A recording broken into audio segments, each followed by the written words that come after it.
Hey, it's Mike Hambry from FlipNerd.com, and we have a quick expert tip to share with you from Erik Gantz of AceBusinessFunding.com, who's going to tell us about how to better understand the importance of your credit as a real estate investor.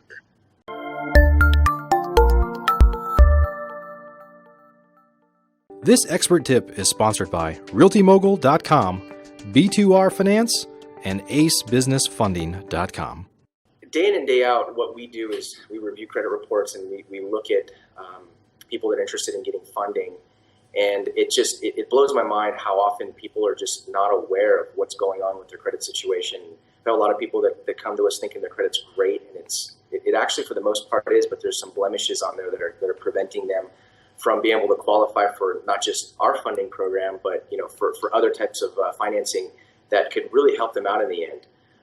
So the tip that I wanted to impart is as a real estate investor specifically, having good credit is an incredible tool. It's an incredible asset that really cannot be taken for granted.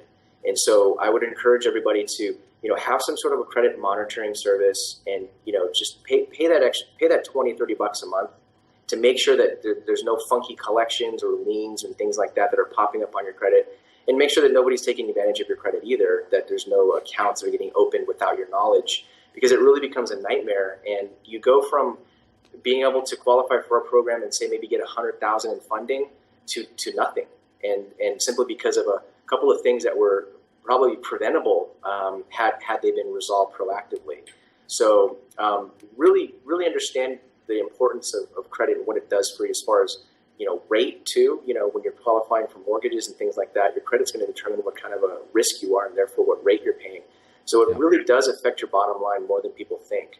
So don't just look at it in terms of, I have to have good credit because that's what I'm supposed to do. Look at it from a business owner's perspective and understanding that it's going to cost me more money and it's going to limit my financing options if I don't have good credit. So my tip of the day is to, don't just think you have good credit, know you have good credit, and make sure that you stay on top of it. We'd like to thank Specialized IRA Services, National Real Estate Insurance Group, and VirtualStaffNow.com. Please note, the views and opinions expressed by the individuals in this program do not necessarily reflect those of FlipNerd.com or any of its partners, advertisers, or affiliates. Please consult professionals before making any investment or tax decisions, as real estate investing can be risky.